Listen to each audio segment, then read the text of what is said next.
చూపించేసిండు పెళ్ళి అంటే ఏంటిదని వశిష్ఠుడు కానీ అరుంధతి మాత కానీ. పెళ్ళి చేసుకోవాలి, సరే పెళ్ళి చేసుకుంటా, ఇందులో గెలిచినావని చెప్పి ఇప్పుడు నువ్వు ఇసుకని తీసుకొచ్చి నేను నీకు ఇస్తాను, నువ్వు పరమాన్నం అండి నాకు నా శిష్యులందరికీ ప్రసాదం పెడితే అప్పుడు నేను నిన్ను పెళ్ళి చేసుకుంటా అంటాడు. చూడండి, ఇసుక తీసుకొచ్చి ఇచ్చిండు వశిష్ఠుడు, పరమాన్నం అండి పెట్టింది శిష్యులందరికీ. అంటే ఎంత గొప్ప స్త్రీయో చెప్పండి. అది ఎలా సాధించింది మరి అమ్మ? తపస్సు. అంటే పత్రిజీ మనకి ఎంత గట్టిగా చెప్పిండండి, పురుషులకి ఇయ్యని విలువ మనకిచ్చిండు ఆయన. మరి మనకేం బుర్ర లేదు, ఉందా బుర్ర? ఎంత సాధిస్తున్నారో చెప్పండి. ఆయన ఎంత కష్టపడి మనల్ని ముందు పెట్టిండు, అందుకే మహిళా ధ్యానాలు పెట్టిండు. అసలు మగవాళ్ళందరూ ఆడవాళ్ళ దగ్గర నేర్చుకోవాలని చెప్పిండు ఆయన. మరి మనకి ఎంత ప్రయారిటీ. గురువే కాదండి, పరమాత్మ కూడా మనకి సృష్టిలో ఫస్ట్ స్థానాన్ని ఇచ్చిండు. కాబట్టి మనము కూడా ఫస్ట్ స్థానాన్ని అర్హత సంపాదించుకోవాలి. ఆల్రెడీ వాళ్ళు ఇచ్చేసిండ్రు, గురువులు ఇచ్చిండ్రు. అందుకని ఎంత పెద్ద ఋషి అయినా మరి అంత పెద్ద వశిష్ఠుడు కూడా భార్య పేరే ముందు పెట్టమన్నారు.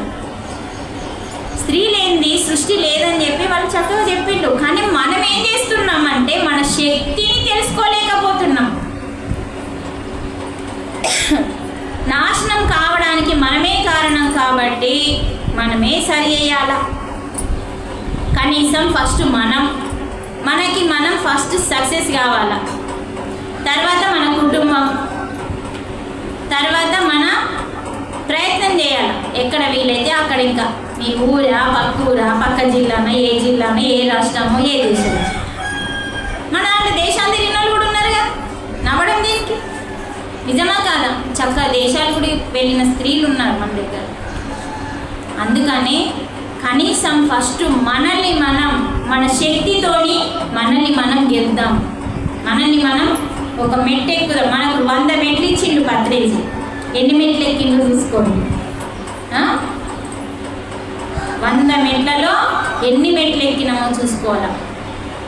ఎలా తెలుస్తుంది మనకి? ఎట్లా తెలుస్తుంది అంటే ఈ శ్లోకంలో చెప్పిండు, నువ్వు ఎలా ఉంటే నువ్వు బ్రహ్మవైపోతావు అనేది మనకి ఈ శ్లోకంలో చెప్పిండు. ఏ రోజైతే నువ్వు భగవంతుడివి అయిపోయినావు అన్నది నీకు ఎట్లా తెలుస్తుంది?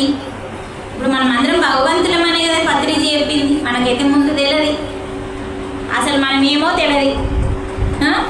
పత్రిజీ వచ్చి చెప్పేంత వరకు నేను కూడా భగవంతుణ్ణి, నేనే భగవంతుణ్ణి. మళ్ళా తొందరపడద్దు, మనకు అంత శక్తి రాలేదు పత్రిజీ అంతా, కానీ వస్తుంది సాధిస్తే. నేనే దేవుణ్ణి కాకుండా నాలో కూడా దేవుడు ఉన్నాడు, నీలో కూడా దేవుడు ఉన్నాడు. కాబట్టి విద్యా వినయ సంపన్నే బ్రాహ్మణే గవిహస్తిని. మనకి భగవద్గీతలో ఈ శ్లోకం గురించి ఎంత బాగా చెప్పిండు. మీరు ఎదిగినామా ఎదగలేమా అని తెలుసుకోవడానికి ఈ శ్లోకం చాలు అంటున్నాడు. గవిహస్తిని శుని శవి స్వవాక్యే పండితః సమదర్శినః విద్యా వినయ సంపన్నే. పోయినసారి 4 రోజులలో ఈ శ్లోకం చెప్పిన నేను. వచ్చిన వాళ్ళు గుర్తుందా? ఏం గుర్తుందో చెప్పండి. ఇట్లా అంటున్నారు కదా, ఏం గుర్తుంది? ఏం చెప్పినా లేదా? విద్యా వినయ సంపన్ని అంటే విద్య కలిగిన బ్రాహ్మణుడైన బ్రాహ్మణునికి విద్య ఉంటే వినయం ఉంటుంది అన్నాడు. మరి విద్య ఉంది లేదో మనకు తెలియదు, వినయం ఉందా లేదో తెలియదు. వినయం ఎవరికైతే ఉంటుందో ప్రతి ఒక్కరికి నేర్పిస్తారండి. వినయం అనేది చాలా గొప్పది. ఈరోజు మనకి ఈ యొక్క విద్యని నేర్పించేది ఎవరు అంటే బ్రాహ్మణ్స్ మనకు నేర్పించాలి. మరి అలాంటి ఒక గొప్ప కుటుంబంలో పుట్టిన ఒక బ్రాహ్మణుడికి అయినా సరే, ఒక కుక్కనైనా సరే, గవి హస్తిని, గవి అంటే ఆవు, ఏనుగు, హస్తిని అంటే ఏనుగు. చూడండి, శుని కుక్క, స్వపాకే చెండాలుడు. అంటే కుక్కైనా, ఆవైనా, అలాగే ఏనుగైనా, పండితుడు బ్రాహ్మణుడు అంటే బ్రహ్మ విద్య వచ్చిన బ్రాహ్మణుడైనా సరే, వినయం కలిగిన బ్రాహ్మణుడైనా సరే, ఒక కుక్క మాంసం తినే చండాలుడైనా సరే, వీళ్ళందరినీ నువ్వు సమానమైన దృష్టితో చూసి ఎప్పుడైతే వాళ్ళకు సమానమైన స్థితిని కల్పిస్తావో అప్పుడు నువ్వు పండితుడివి. నీ దృష్టి సమానంగా ఉందా వాళ్ళ మీద? ఉండదు. వాడిని వాళ్ళలానే చూస్తాం, ఇతనిలానే చూస్తాం. చండాలుడు పక్క జరుగు అంటాం. అంటమానమా? మరి ఇక్కడ ఏం చెప్తున్నాడు? బ్రాహ్మణుడినేమో చూసి నమస్కారం పెట్టి కాలు మోపుతాం. ఒకవేళ అతని పక్కకి ఈ చండాలుడు కనిపిస్తే, అంటే స్వపాకి అంటే చండాలుడు ఎందుకన్నాం? కుక్క మాంసం తినేవాడు కాబట్టి. మరి ఈయన కుక్క మాంసం ఎందుకు తింటుండు? ఆయన జీవితంలో చేసుకున్న పాప కర్మలను బట్టి ఈయన కుక్క మాంసం తింటుండు. ఈయన చేసుకున్న పుణ్యకార్యాల వల్ల ఈయన బ్రాహ్మణ కుటుంబంలో పుట్టిండు. ఇక్కడ కర్మనే కదా తేడా. బాగా వినండి, వీళ్ళిద్దరి మధ్యలో తేడా ఏంటి? వాళ్ళు చేసుకున్న కదా. మరి ఇద్దరిని ఎవరు సృష్టించిండు? గట్టిగా భగవంతుడు. ఇద్దరిని పుట్టించింది ఆయనే. మరి ఇద్దరి లోపల భగవంతుడు ఉన్నాడా లేదా? ఉన్నాడా? మెల్లమెల్ల చెప్తున్నాడు. డౌటా? ఉన్నాడా? అంటే అన్నింటిలో ఉన్నానన్నాడు కదా. అహమాత్మా గుడాకేశ సర్వభూతాశయ స్థితః. ఏమంటున్నాడు? సర్వభూతాశయ స్థితః. ఈ భూమి మీద అన్ని జీవులలో నేనే స్థిరమై కూర్చున్నాను.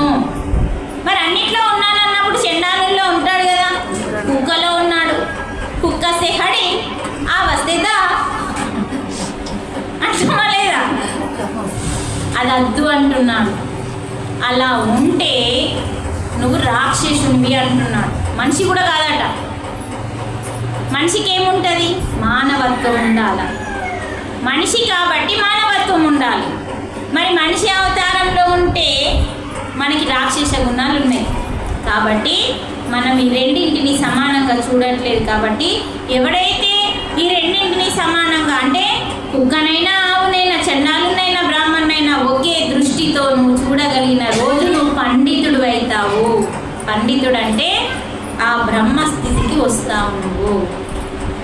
ఇప్పుడు ఇక్కడ జామ చెట్టు ఉందండి, దానికి కాయ ఉంది. అది కింద పడుతుందా? కాయ పండైతే నువ్వు తెంపకున్నా పంట అయిపోతే దాని పని అయిపోయిందట. నువ్వు కూడా పండితుడు అయిపోతే భూమి మీద నీ పని అయిపోయింది. అంటే అలాంటి దృష్టి నీకు రావాలి. అప్పుడు నువ్వు బ్రహ్మ అవుతావు. బ్రహ్మాండం అంతా నువ్వు తెలుసుకుంటావు అప్పుడు. అంటే ఇప్పుడు మనకు అర్థమైంది ఏం కావాలా? మనకి నచ్చిన వాళ్ళు మంచిగా కనబడతారు, మనకి నచ్చని శత్రువులు ఉంటారు చూడు, అది మంచిగా కనబడదు. అప్పుడు మనం ఎదగానంటే ఏం ఎదగాలి? ఒక్క మెట్టు కూడా ఎక్కలే మనం. అందుకని అమ్మ ఈ ఒక్క పాయింట్ చాలా చూడండి, ఎంత గొప్ప శ్లోకము. ఈ ఒక శ్లోకం చాలా మనం మారడానికి. ఒకసారి భగవద్గీతకి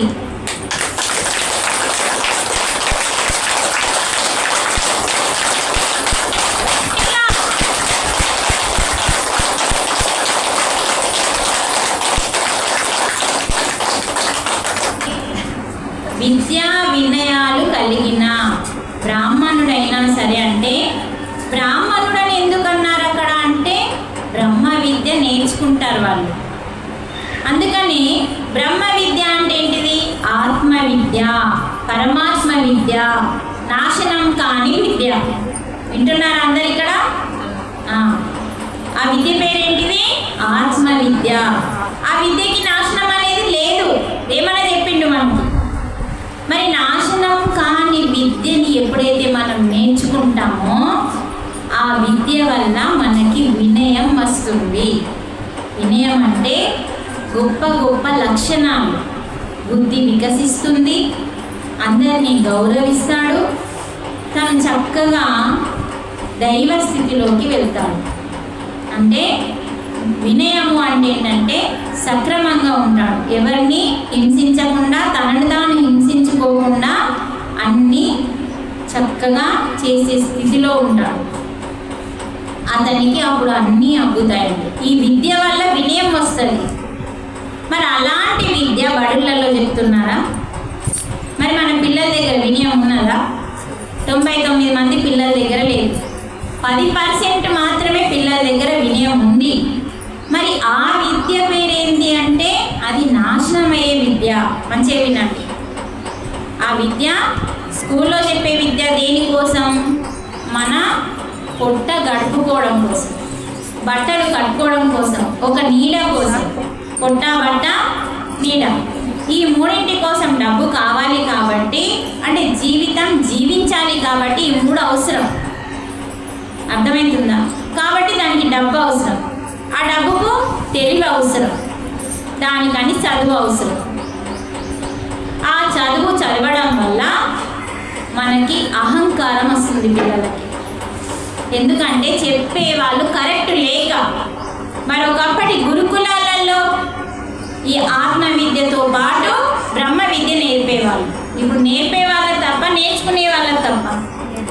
నేర్పే వాళ్ళ తప్పు, తల్లిదండ్రుల తప్పు, పిల్లలది కాదు. మనం చెప్పట్లేదు. ఫస్ట్ చిన్నగా ఉన్నాడు పిల్లాడంటే గురుకులంకి పంపించేవాళ్ళు. గురుకులంలో తల్లిదండ్రులు పంపిస్తే, గురువులు తీసుకెళ్తే, గురువులు విద్య వచ్చేంత వరకు గురుకులంలోనే ఉంచుకునేవారు. వాళ్ళకి తగ్గట్టు ఖర్చు మొత్తం రాజ్యం నుంచి పోయేది. అందుకనే అప్పటి పిల్లలు అలా వినయంతో ఉండేవారు.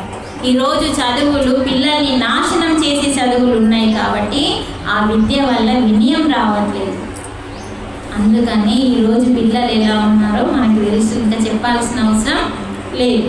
అందుకనే ఈ చదువు ఎవరైతే చదువుతారో, బ్రహ్మ విద్య, ఆత్మ విద్య, నాశనం లేని విద్య, అదే భగవద్గీత.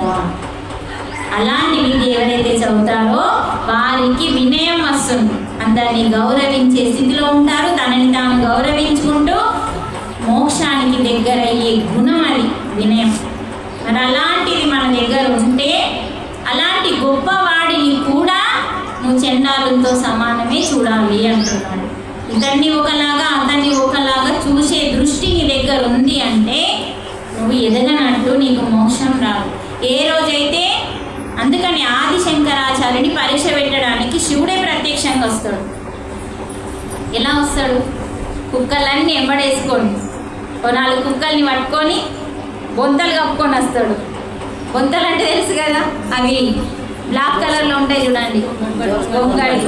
అవి ఎలా ఉంటాయంటే బ్లాక్ కలర్గా అయిపోతాయి. చూస్తే మొత్తం గడ్డం, ఏషం, కాటి కాపర్లాగా వస్తాడు, ఎదురుగా వస్తాడు. వీళ్ళేమో మంచిగా ఫ్రెష్గా తయారై నడుచుకుంటూ వెళ్తున్నారు.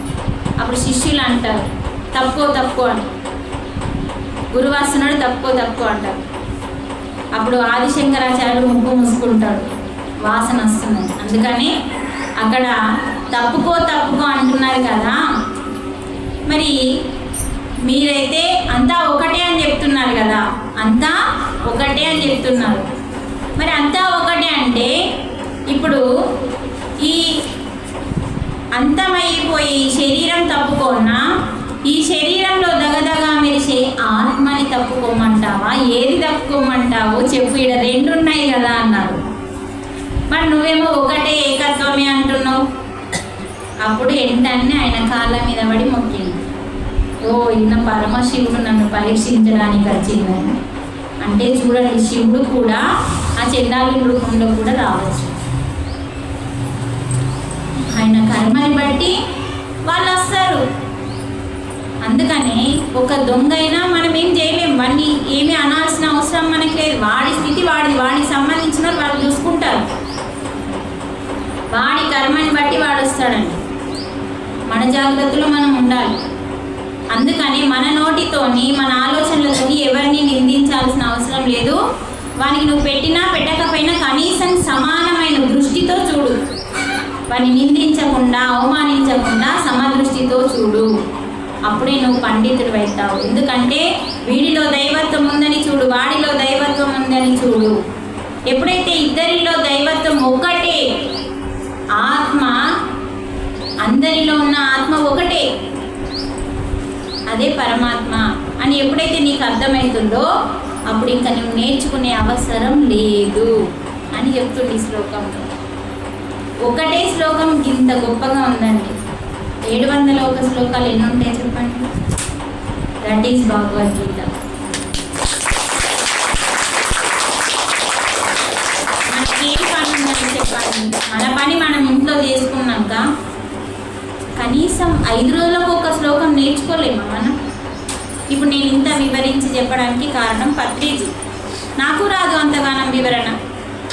ఈ బుక్ని వివరించి ఇచ్చిండు. ఎలా చెప్పగలిగినా నేను? ఒకప్పుడు నేను భగవద్గీత పట్టుకుంటే భగవంతుడా ఇంకేముందో అర్థమైతలేదు, నేనైతే అన్ని తప్పులు చదువుతున్నా, నన్ను క్షమించు అని చెప్పలేసుకుంటే చదివేదాన్ని. ఎప్పుడు పెళ్ళైనా కొత్త. మళ్ళీ ఏం చేసేదాన్ని? నేనే చదివేది అన్ని తప్పులే. మళ్ళీ నాతో పాటు చిన్న చిన్న పోరాన్ని అందరూ నివ్వకుండా ఏంటంటే చదివింది ఖచ్చితంగా ఒకరికి చెప్పాలని తెలిసింది. ఈ చదివిన చెత్త అన్ని చెత్తయే నా దిమాగ్లో. అంటే ఏది కరెక్ట్ చదవట్లేదు. మళ్ళీ ఆ తప్పులన్నీ మన పిల్లలకి చెప్తున్నా. భగవంతుడు ఏం చేస్తున్నాడో నాకైతే తెలియదు. చదవాలన్నారు చదువుతున్నా, చెప్పాలన్నారు చెప్తున్నా, ఏ తప్పున్నా నువ్వే చూసుకో అని చెప్పేసేదాన్ని. కానీ ఈరోజు నాకు ఆ స్థితి ఉంది కాబట్టి బ్రహ్మర్షి పితామహ పత్రిజీ బాసర్లో రిలీజ్ అయిన భగవద్గీత నా చేతికి వచ్చేలాగా చేసింది. తన హస్తాలతో రిలీజ్ చేసిన భగవద్గీత అది బాసర అనేది అప్పుడు ఆదిలాబాద్ డిస్టిక్లో ఉంది కాబట్టి ఆ రోజు ప్రోగ్రామ్ మా చేతుల మీద జరిగినప్పుడు ఆ యొక్క బుక్ని ఆ రోజు సార్ రిలీజ్ చేసడం వల్ల ఆ గ్రంథం ఈరోజు నా ఇంట్లో ఉంది. చక్కగా నేను చదువుకో 1 సంవత్సరం అట్నే ఉండే బుక్, నేను కూడా చదవలేదు. అది ఎందుకు నాకు ఇచ్చిండు? నాకు అప్పుడు ఏం తెలుసు, మీరు నేను అప్పుడు ఒకటే. అప్పుడు ధ్యానంలో కూర్చుంటే ఊరికి భగవద్గీత కనబడేది. అంటే కొంచెం టచ్ ఉంది కదా మనకి భగవద్గీతను రోజు ముట్టేదాన్ని, కనీసం ముట్టినా కూడా అభాగ్యం దక్కింది అన్నట్టు. అలా ప్రతిరోజు అండి, రోజు దీపం పెట్టాలా, భగవద్గీత ముట్టాలా, అర్థం కాకపోయినా చదవాలా, చెప్పాలి. అది నాది ఒక డ్యూటీ లాగా అయిపోయింది అప్పుడు. దానివల్ల నాకు భగవద్గీత చదివే భాగ్యాన్ని భగవంతుని రూపంలో పత్రిజీ నాకు ఇవ్వడం వల్ల ఈరోజు మీకు ఇంత వివరంగా చెప్పడానికి కారణమైంది. మరి అందుకే అంత గొప్పగా పత్రిసారి ఈ శ్లోకాలని చక్కగా అచ్చ తెలుగులో వివరించిండు. చూడండి, గీత తీస్తే మనకు అర్థం కాదండి. అందుకనే బ్రహ్మర్షి పితామహ పత్రిజీ 104 శ్లోకాలకి చాలా చాలా చాలా ముఖ్యమైన శ్లోకాలను తీసి కనీసం ఇవన్న మీకు సరిపోతాయి. ఈ 104 శ్లోకాలన్నా మీరు కంఠస్థం చేసుకొని తప్పు లేకుండా చదివి దీని యొక్క పరమార్థం అర్థం చేసుకొని, పరమార్థం అర్థము, అంతరార్థము, పరమార్థం 3 ఉంటాయండి. ఎప్పుడైతే మీకు పరమార్థం అర్థమవుతుందో అప్పుడు మీరు దాన్ని ఆచరిస్తారో 1 శ్లోకమే మిమ్మల్ని మార్చి పాడేస్తుంది అన్నాడు సార్. ఇప్పుడు మనం ఎంత బాగా వివరించుకున్నాం శ్లోకం గురించి. చూడండి, మనకు సమాన దృష్టి ఎప్పుడైతే వస్తుందో అప్పుడు మనం నేర్చుకునే స్థితి అయిపోతుంది. ఆ స్థితి రావాలి అంటే నువ్వు ఎంత సాధన చేయాలి? ఎన్నోసార్లు పోతుంది. మళ్ళా మేడం ఇప్పుడు చెప్పింది, మీ ఇంటికి వచ్చేసరికి అది మాయమవుతుంది. అలా ఇంకా మనకి చక్కగా ఎన్నో శ్లోకాలు ఉన్నాయండి తెలుసుకోవడానికి. ఉద్ధరేదాత్మనాత్మానం ఆత్మానం అవసాదయేతు అంటే ఎవడిని వాడే ఉద్ధరించుకోవాలి. మనకి 18 ఆదర్శ సూత్రాలలో కూడా ఏం చెప్పిండు అంటే అది ఏం చెప్పిండో కూడా మనకి అసలు 18 ఆదర్శ సూత్రాలు నోటికి ఎవరికి లేవు. 1 సంవత్సరం నుంచి ధ్యానం చేసే వాళ్ళ చేతిలో అంటండి, 1 సంవత్సరం అయింది నేను చేయవాడి, 2 సంవత్సరాలు ఎండేనా మంచిగా లేవట్టు మరి మాయమని పెంచేది. 3 18 ఆదర్శ సూత్రాలు కనీసం కంటిన్యూ ఒక 5 చెప్తారా? 18 చెప్పిండు మన సూత్రాలు. ఎన్ని చెప్తావు? కనీసం 5 అన్నా. చూడండి మనం ఏ స్థితిలో ఉన్నాం మరి ఇప్పుడు. ఆయననేమో మనని ఫస్ట్ కూర్చుండేటిండు, స్త్రీ ముఖ్యం స్త్రీ ముఖ్యం అని. స్త్రీ గంటే కాదు మైకు పట్టాలా అన్నాడు. మనమేమో గంటల్ని పడుతున్నాం. గంటే పట్టాలా, మైకు పట్టాలి. 18 ఆదర్శ సూత్రాలలో ఒక సూత్రం ఏం చెప్పిందంటే, మీకు ఏ పిరమిడ్ మాస్టర్కి ఏ కష్టం వచ్చినా వాళ్ళొస్తారు వీళ్ళొస్తారని ఎదురు చూసేవాడు పిరమిడ్ మాస్టర్ కాదు. ఎప్పుడైతే తన సొంత శక్తితో అన్నాడు, ఏ శక్తితో? ధ్యాన శక్తితో, తన శక్తిని సంపాదించుకున్న శక్తితో తాను సమస్యని తాను సాల్వ్ చేసుకోవడమే ఒక 18 ఆదర్శ సూత్రాలలో ఒకటి పెట్టి, ఎవడైతే పిరమిడ్ మాస్టర్ అనుకుంటున్నాడో పిరమిడ్లో ధ్యానం చేస్తే పిరమిడ్ మాస్టర్ కాదు, తన సమస్యని తానే ధ్యాన శక్తితో సాల్వ్ చేసుకుంటాడో వాడే పిరమిడ్ మాస్టర్ అని చెప్పిండు సార్. నాకు ఒక కష్టం వచ్చింది, ఆ కష్టంకి నేను ధ్యానంలో కూర్చుంటా. ధ్యానంలో కూర్చొని నాకు ఇది ఎందుకు వచ్చింది, ఎట్లా పోగొట్టుకోవాలని తెలుసుకొని ఆ శక్తితో ఎవరైతే పోగొట్టుకుంటాడో ఇంకా వానికి తిరుగులేదు అన్నాడు. ఆ పాయింట్ 18 ఆదర్శ సూత్రాలలో ఉంది. ఇక్కడ 18 ఆదర్శ సూత్రాలు అంటే ఏంటి మేడం? మీరు చక్కగా పోస్టర్ అర్థం కాదు ఫస్ట్. ఎందుకంటే అవి ఎప్పుడు మన కళ్ళ ముందర ఉండాలండి. అది మన PSSM భగవద్గీత, అర్థమైందా? మన PSSMలో మన భగవద్గీత. ఆ 18 మనం ఆచరిస్తే ఎంత గొప్ప స్థితికి మనం వస్తాము. అందుకని నేను సిద్ధులగుట్టకి వెళ్ళినప్పుడు ఫస్ట్ నేను సిద్ధులగుట్టకి వెళ్ళడం, పత్రిజీ ఎవరైతే 3 త్రిరత్నాలు కంటిన్యూ రోజు త్రిరత్నాలు పాటిస్తారో వారికి తిరుగులేదు అన్నాడు. కానీ ఈరోజు త్రిరత్నాలు మన మైండ్లో కూడా లేవు. త్రిరత్నాలు అంటే ఏంటి అంటే ఆన్సర్ చెప్పలేదు. నేను 5 ఏళ్ళ ధ్యానం చేయబట్టి నేను 3 ఏళ్ళ అంట. మనం ఏం నేర్చుకుంటున్నాం? ఏం నేర్చుకోవట్లేదు. సంకల్పం పెట్టు, సాధించు, ఇది ఒకటి నేర్చుకున్నాం. త్రిరత్నాలు అంటే సరైన ధ్యానము, స్వాధ్యాయము, సజ్జన సాంగత్యం. ఈ 3 నిత్యం ఒక్కొక్క గంట ఎవరైతే చేస్తారో, చేసిన దాన్ని ఆచరిస్తారో వారికి జీవితంలో తిరుగులేదు అని చెప్పిండు. ఉత్తనే చెప్పిండు సార్. చేసి చూసి తెలుసుకోవాలి తిరుగు ఉందా లేదా అని. అవునా కదా? ఇప్పుడు తిరుగులేదు అన్నాడు. ఈ 3 నిత్యం ఎవడైతే నిత్యం అన్నాడు, మనం 1 గంట ధ్యానం, 1 గంట స్వాధ్యాయం, 1 గంట అంటున్నాడు. మొత్తం పొద్దునిండా పట్టుకొని కూర్చోమని. మనం ఎందుకంటే ప్రాపంచికంలో ఉన్నాం కాబట్టి, సంసారం ఉంటుంది కాబట్టి, ఆ సంసారంలో ఎన్నో సమస్యలు ఉంటాయి కాబట్టి 1 గంట పుస్తకం చదివితే ఆ పుస్తకమే ఆ సమస్యని సాల్వ్ చేస్తుంది. ఆ పుస్తకంలో ఉన్న జ్ఞానం. ఎందుకంటే ఎందరో మంది యోగులు ధ్యానం చేసి బ్రహ్మ జ్ఞానంతో సంపాదించిన జ్ఞానాన్ని మనకి గ్రంథాల రూపంలో ఇచ్చింది. ప్రతి ఒక్కరు ధ్యానం చేస్తే సరిపోదండి, ఈ 3 తప్పనిసరి. 4వ రత్నం పేరు ధ్యాన ప్రచారం. అందుకని సారు ఇది 4వ చెప్పిండు. 3 అయితే తప్పకుండా చేయాలి. ధ్యానం చేయాలి, స్వాధ్యాయం, సజ్జన సాంగత్యం, రోజు 1 గంట 3 చేయాలి అని చెప్పిండు. అప్పుడు మనకి ఎవరి దగ్గరికి వెళ్ళాల్సిన అవసరం లేదు, ఎవరి కాలు పట్టుకోవాల్సిన అవసరం రాదు అన్నమాట. మనం చేయట్లేదు. ఇంకా మేడమే చెప్పాలా, మేము వినాలా, అంతే. నేనెప్పుడు చెప్పాలా మరి అని అనుకోవట్లేదు. ఒకసారి మైండ్ ఇస్తే గలగలని అనుభవాలన్నీ 1 by 1 చెప్పే స్థితికి నువ్వు రావాలి. వస్తాము అని అనుకోవట్లేదు. అబ్బో భయం. అందుకనే పత్రిజీ ఒకసారి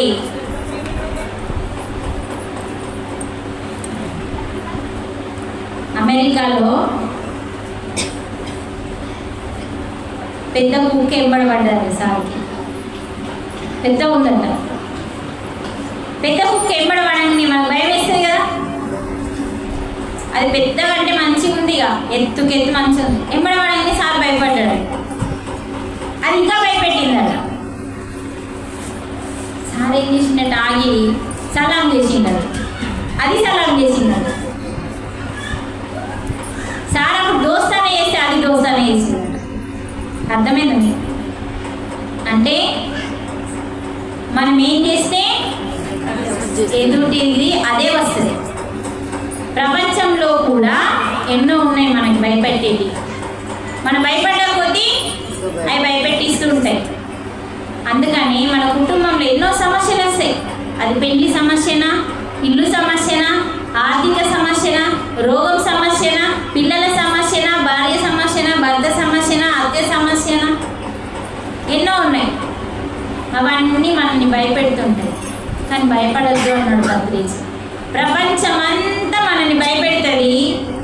మనం భయపడకుండా ఎప్పుడైతే శత్రువు అనే భయాన్ని తీసేస్తామో, ఆ భయం అనే శత్రువుని తీసేయాలి అంటే మనం ఏం చేయాలి అని చెప్పి మనం ఎవరో తెలుసుకోమన్నాడు.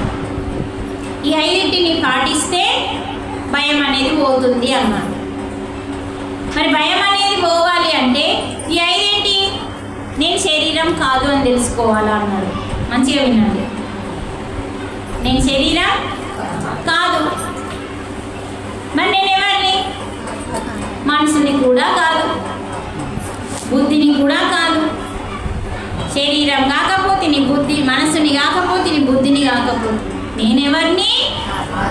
ఆత్మ జ్ఞానాన్ని, ఆత్మని, జ్ఞానం మొత్తం నీ లోపలనే ఉంది. జ్ఞానం ఇది బ్రహ్మ జ్ఞానం. జ్ఞానము బ్రహ్మ జ్ఞానం, ఈ 2 కలపాలి. జ్ఞానము బ్రహ్మ జ్ఞానం. అప్పుడు ఈ 5 ఎప్పుడైతే నువ్వు పాటిస్తావో భయం అనేది నీ లోపల నుంచి వస్తుంది. ఎందుకంటే నేను శరీరం కాదు, నేను ఆత్మని. అప్పుడు నీకు ఆత్మను అనగానే ఆత్మ అంటే ఇట్లా భయం పోతుంది మేడం, జ్ఞానం వస్తుంది కాబట్టి. శరీరం కాదు, మనస్సు కాదు, బుద్ధి కాదు, నేను ఆత్మని. ఆత్మ జ్ఞానం నువ్వు ఎప్పుడైతే సంపాదించుకుంటావో నీకు భయం అనేది పోతుంది అని చెప్పింది సార్. మరి ఆ యొక్క భయం పోయి ఈ ఎప్పుడైతే ఈ 5 పాటిస్తావో మనకి అష్టలక్ష్ములు మన వశమవుతాయండి. అందులో ధైర్య లక్ష్మి ఉంటుంది. అర్థమైందా? అష్టలక్ష్మిలు అంటే 8 లక్ష్మిలలో ఎప్పుడైతే ఈ 5 పాటిస్తావో భయం పోవాలంటే ఈ 5టిని ఫాలో కావాలి అన్నాడు. నేను శరీరం కాదు, రెండోది నేను మనసు కాదు, బుద్ధి కాదు, నేను ఆత్మజ్ఞానాన్ని ధ్యానం చేయు, ఆత్మజ్ఞానం సంపాదించి ఎప్పుడైతే ఆత్మజ్ఞానం వైపు నువ్వు వెళ్ళి సంపాదిస్తావో అష్టలక్ష్ములు నీ వశమవుతాయి అన్నాడు. అంటే సంతాన లక్ష్మి, విద్య లక్ష్మి, ధైర్య లక్ష్మి, అభయ లక్ష్మి, ఇంకెన్నో లక్ష్ములు ఉన్నాయి. 8 లక్ష్మిలలో ధైర్య లక్ష్మి అన్నిటికంటే ముఖ్యమైనది. అది నీ వశమైనప్పుడు ఈ భయం అనే శత్రువు వెళ్ళిపోతుంది. అందుకని ప్రపంచం, అందుకే కరోనాతో ఎవరి అనుకోలేదు. చాలా 5%, కానీ 25% భయంతోనే అనిపోయింది. అంటే మన భయము అనేది ఎంత డేంజరో చూడండి. కోపము, భయం. అందుకని సార్ ఏం చెప్తున్నాడంటే భయం వద్దు. మైక్ పడితే అయ్యో మేడం నేను ఎన్నో చెప్పాలనుకున్నా, అవి ఎటువంటివో ఏమో మైక్ పడితే సరే అంటే చూడండి. అంటే నీ లోపల ఏముంది? భయమే పోగొట్టేస్తుంది. ఖచ్చితంగా చెప్పగలుగుతా నేను అని ధైర్యంతో లేచి రావాలి. ఒకరోజు నేను అడిగిన సార్ని, 2012లో సార్ మా ఇంటికి వచ్చింది. చక్కగా మా ఇంటికి వస్తే లాస్ట్ వెళ్ళిపోతున్న టైంలో ఏం సంగతులు అన్నారు. ఏం సంగతులు సార్, ప్రచారంకి వెళ్దామంటే భయం పడుతుంది అన్నారు. కొంచెం ధైర్యం కాదు సార్ అన్న. అది అడుక్కోవద్దు, అదే వస్తుంది, నువ్వు వెళ్ళు సాలు అన్నాడు. చూడండి, అది అడుక్కునేది కాదట. ధైర్యము అడుక్కోవాల్సిన అవసరం లేదు, భయం వస్తుందని వాగిపోదు. ఇదే చెప్పిండు. జ్ఞాన ప్రచారానికి నువ్వు ధైర్యంగా 1 అడుగు వేయు, మిగతా 10 అడుగుల విశ్వం నీ వెనకాల వేసి నేను ముందుకు నడిపిస్తుంది. అంటే లోపల ఏం పెట్టుకోదు. నేను ప్రచారానికి వెళ్ళాలా అని తప్పకుండా ముందుకెళ్ళయ్యో, నాకు చెప్పొస్తుందో చెప్పరాదు అని మళ్ళీ వెనక్కి పోయినామనుకో విశ్వం నీకు తోడు కాదు. అందుకని సార్ కొంచెం ధైర్యం కావాలంటే అది అడగాల్సిన అవసరం లేదు ప్రచారం చేసే వాళ్ళకి అన్నాడు. అంటే మనం సార్ని చక్కగా చిన్న పిల్లలుగా మనం ఏదడిగినా, సార్ ఈ కూరగాయ ఎట్లా కోయాలో నాకు తెలియదు, ఎలా కొయ్యాలో అడగమన్నాడు. మనం నీకు నచ్చినట్టు కోస్తే ఒక్కటి వేస్తాడు సార్సి. ఏంది నీ బొందనా అంటాడు. అంటే ఒక తల్లిగా నేర్పుతున్నాడు, తండ్రిగా నేర్పుతున్నాడు, గురువుగా నేర్పుతున్నాడు, పరమాత్మగా మనకు అన్నీ చెప్తున్నాడు. చూడండి, ఏది ఎట్లా పోయాలో, ఏది కలిపి అండాలో కూడా చెప్పిండు సార్. అన్ని కూరగాయలు కలిపి అండకూడదు, దానివల్ల ప్రమాదం లోపల అని చెప్పిండు.